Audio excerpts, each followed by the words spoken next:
She was among the first Sufi teachers of the notion of disinterested love for God, beyond the hope of eternal reward or the fear of punishment. So perhaps you can imagine my delight and my surprise when I discovered this woman's voice, a Sufi voice, sounding themes that were so familiar to me from my study of the Christian mystics: the nearness of God in the silence of contemplation, the quest for union of the self with the divine source of all goodness. Compare a saying attributed to Rabia with St. Catherine's, "My me is my God, nor do I know my selfhood except in God." Toward the end of her life, it is written that Rabia said, "Between God and myself, there is no in-between." Transformed by prayer, the mystic experiences the collapse of all barriers that separate the self from union to God in love. Through the intense search for self-knowledge, the mystic attains the gift of pure vision.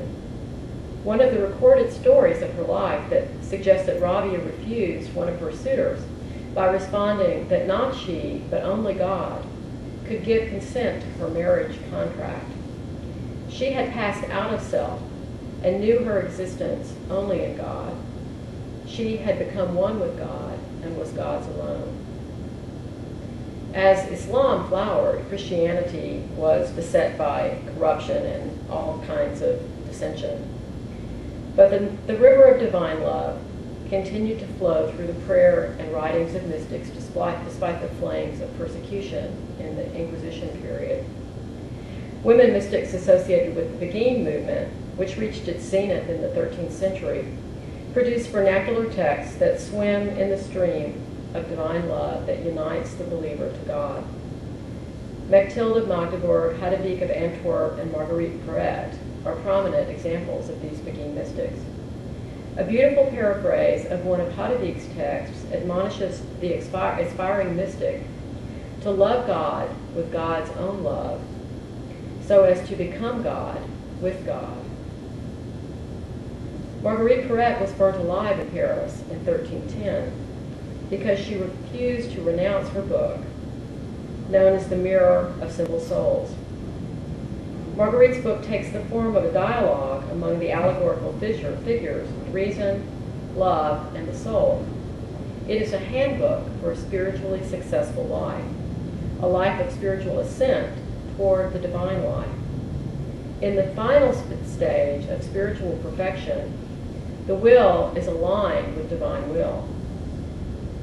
The Inquisitors condemned Marguerite's book because of the way she described this final stage, in which the soul no longer seeks God through penitence, sacraments, or virtues.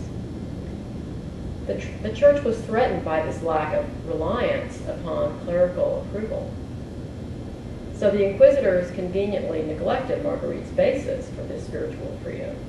The soul's inner nature is so well ordered through the transformation by unity of love, to whom the will of this soul is conjoined, that nature demands nothing which is prohibited. The soul, in other words, is so perfected by love that it desires only what is of God's own self. To reach such a profound dimension of knowledge, love, and alignment between God and oneself, I have come to see, is the ultimate destination of the spiritual journey. There is a place that has been critical to my journey, just as this place is critical to many of your journeys. The place where I first learned the new story of Mary Magdalene, who was not a prostitute, but a spiritual leader, first heard of the beginnings of Julian of Norwich. Bridges Place is the place where I began this phase of my critical journey, of my spiritual journey. It is a community mostly of women, although we do have a few men.